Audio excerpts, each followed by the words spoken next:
Tonight, I'm taking you on Italy's incredible overnight train, the InterCity Notte. We'll be riding down to the picturesque island of Sicily, but we won't be taking a bridge or tunnel to get there. This extra special train drives right onto a boat, the last of its kind in Europe. Join me as I show you what it's like on this exciting journey from the comfort of a 4-star Excelsior suite with a bathroom and shower included. This is an epic journey on one of the world's greatest trains, so let's get started. Hello and welcome back to another video. Today I'm here in Milan in Italy and I'm going to be catching an incredible sleeper train journey all across the entire length of Italy down to the island of Sicily. I'm booked into a Trenitalia Excelsior suite for this journey, the highest class of accommodation, so this is going to be an interesting journey. Let's go! Milano Centrale, or simply Milan Central Station, is one of the world's greatest railway stations. Whilst the grand facade is very impressive, there's plenty more to show you inside too. By night, the entrance hall to the station is lit up and it looks truly surreal. The sheer scale of this building makes it seem like a station fit for giants. Pretty impressive when you remember this station opened in the 1930s. Milano Centrale is full of shops, cafes and restaurants. Sitting down for a drink with this breathtaking view is certainly an experience I'd recommend. But I've got a train to catch, and a very special one at that. So let's head inside this incredible station, ready for departure. We are currently inside the old ticket office, the biglietteria.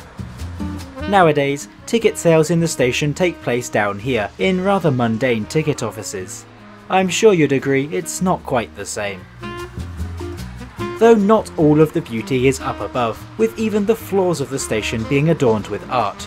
The iconic railway symbol of a winged wheel particularly catching my attention. Milano Centrale is the 9th busiest station in Europe, and looking at how busy the concourse and 24 platforms are, you certainly start to feel that.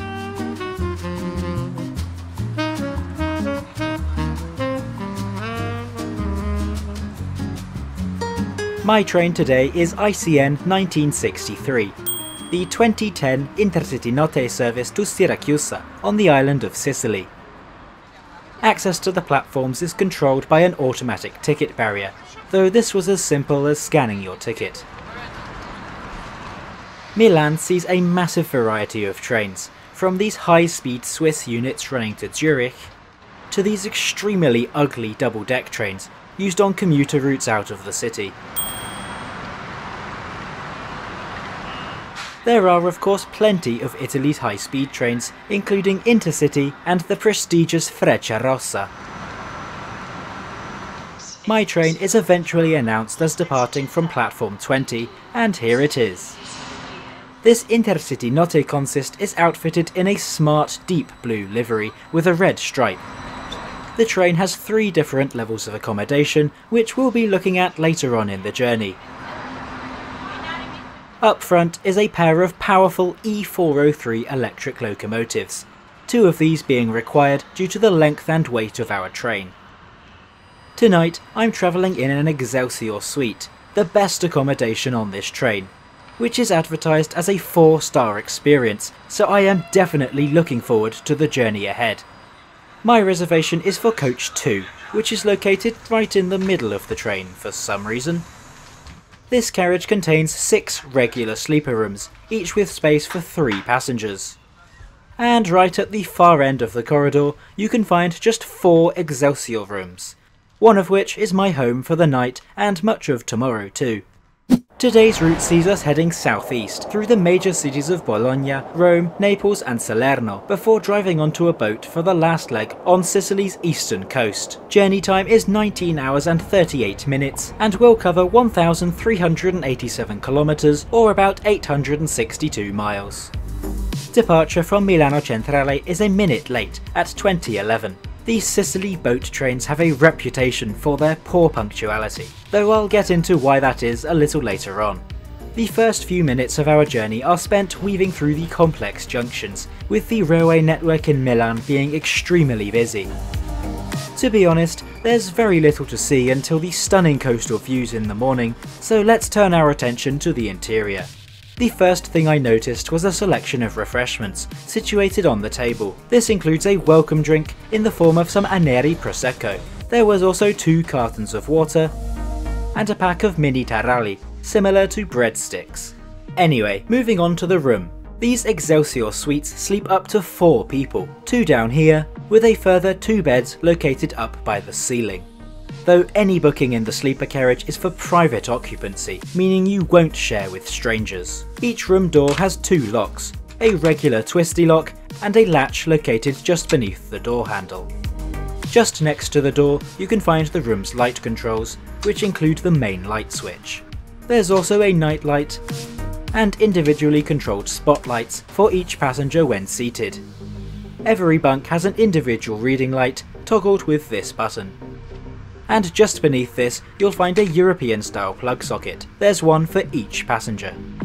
Waiting in the room is an amenity kit. In here there's a shaving kit, sanitizing gel, a toothbrush and toothpaste, a pair of disposable slippers, and a few other things too. Of course, one major feature of the Excelsior suite is the private toilet and shower, though we'll take a proper look at those in the morning.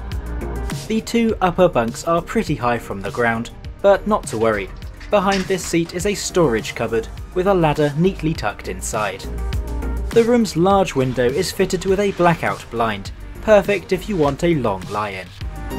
And whilst this carriage is air conditioned, the window can also be opened for ventilation. After exactly 1 hour, we're pulling into the first station stop of the night. This is Piacenza. As there's nothing else to see tonight, it's time to head to sleep, ready for the beautiful scenery and unique boat train experience awaiting me tomorrow. The bed was pretty comfortable, to be honest, with a decently soft pillow and a bed that, while firm, did result in a good night of sleep. I eventually got to sleep not long after 11 PM. 8 hours later, I awake in the middle of the Italian countryside, having slept pretty well. As I won't be needing this bed anymore, it's time to fold it up and convert the room into day mode. This results in 3 pretty comfortable seats, though if you fold the armrests up, it's basically a sofa. The next few hours are spent in this beautiful landscape, with our little train being overshadowed by the imposing mountain backdrop. We serve many stations along the way, with just one of our 31 stops being Vallo della Lucania. This train serves as an important link for smaller communities in the south of Italy, allowing the locals to travel up to the distant city of Milan overnight. It's now 7:30 in the morning, and the sleeper attendant has brought breakfast to my room. Breakfast featured a packaged croissant, though I can't say it was particularly nice. There was also a biscottate, which is a slice of bread baked twice, as well as some more taralli. For drinks, there's a carton of mandarin juice, and in this cup, an espresso coffee. I can't say I'm a fan of this. Sorry, Italians. This was a nice start to the day overall, though if you want something more substantial, then you're out of luck. Despite being such a long journey, this train has no restaurant car, so come prepared with your own snacks. Coming over the horizon, we can see some coastal mountains, a sign that the journey ahead will have some impressive bridges and tunnels. But before we get there, let's freshen up with my in-room shower. This features a modern vacuum toilet and of course a sink that was working fine. There's also a small storage area for toiletries located behind this mirror. As it's on a train, and trains have very limited space available, the shower module is pretty tiny. But having said that, there was still enough room to have a nice shower. The temperature and pressure were both acceptable too. Once finished, you can find a sealed towel in the drawer beneath this seat.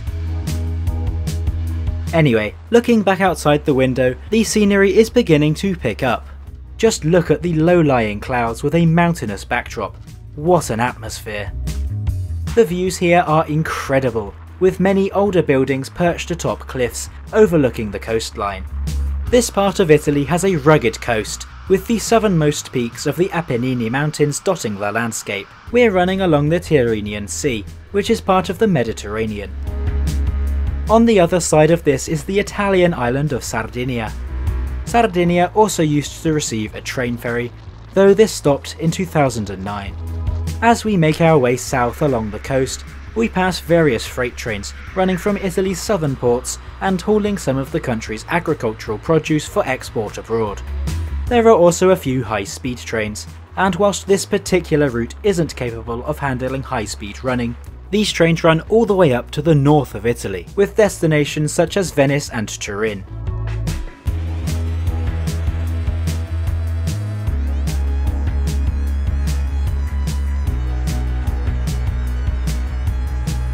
After a nice leisurely morning running down the coast, we eventually slow down as the train approaches Villa San Giovanni.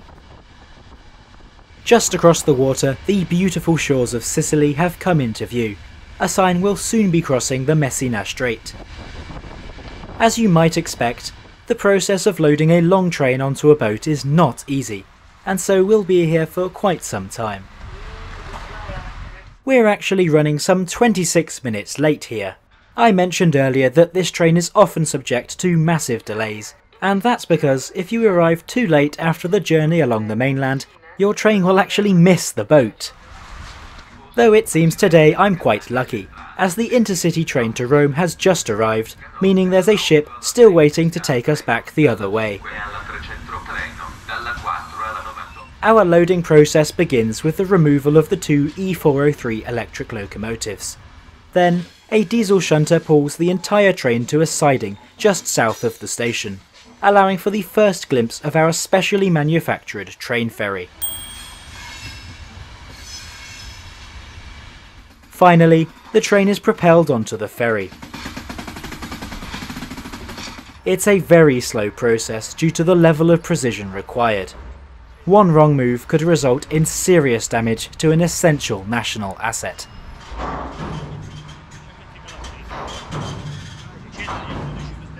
Once the first few carriages are on the ferry, these are decoupled from the consist, before the rest of the train rolls back off. This is repeated multiple times, dividing the train into up to 4 separate portions to allow it to fit on board. 20 minutes after leaving Villa San Giovanni station, the loading process is complete, and our ship's doors are lowered shut.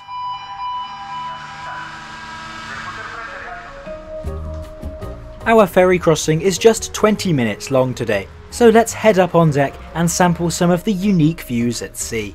From this point of view, this could easily just be any normal ferry crossing, but turning around reveals this is an experience unique in Europe and one of just 2 passenger train ferries operating in the entire world. The Strait of Messina at this point is just 5.1 kilometres wide, and there have been talks for many years about constructing a fixed link in the form of a bridge or tunnel.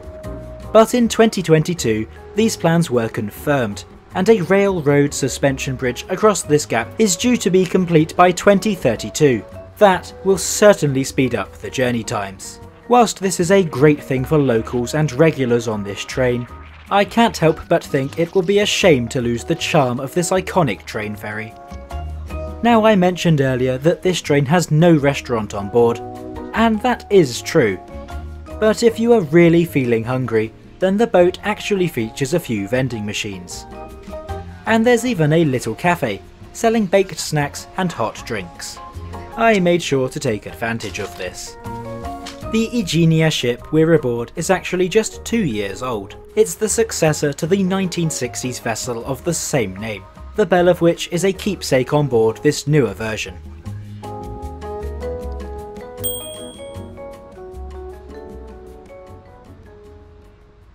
The voyage is unfortunately soon over. However, on the plus side, that means we finally arrived on the island of Sicily, ready to continue our scenic journey along the coast. Navigating the railway deck can be quite a challenge, so staying in your room is also an option on these trains.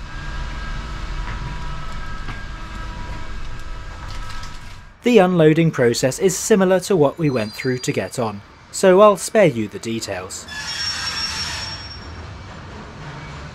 Despite being an island separate from Italy's main railway network, most railways on Sicily are still electrified. The train is separated here in Messina Centrale. Roughly half the train will continue west towards Palermo, while our portion will head south to Siracusa. This will be hauled by an E464 electric locomotive, formerly part of Trenitalia's regional fleet. We hug the coast for most of the remaining journey, with sweeping views of the Ionian Sea. Here on the island, we run as more of an express service, making limited stops at various points along the coast.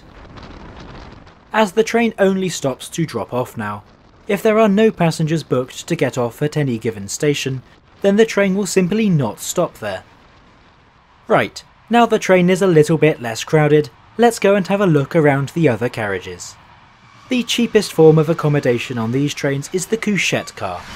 This features shared compartments with up to 4 passengers travelling in each one. Some InterCity Notte trains will have an even cheaper option in the form of regular seating. However, even if this is available, I do not recommend it. Lastly, there is the regular sleeper. This features 3 beds per room in recently refurbished carriages. These carriages date from the 1970s and were constructed by Fiat. Despite that, the interior is in great condition, and these rooms feature a basic wash basin, making them a good option. Sicily is a beautiful place to visit, and getting here by its iconic train is truly the best option. There are countless beautiful sights to see along this route, and I simply don't have the time to point them all out to you. One example is our next station, Taormina Giardini. This station has a classical Sicilian design, and paired with its seaside location, it's a real treat for the eyes. Sicily is also a volcanic island, best known for Mount Etna, one of the world's most active volcanoes. Unfortunately, today it was a bit too cloudy, but I did get an incredible shot just a few days later.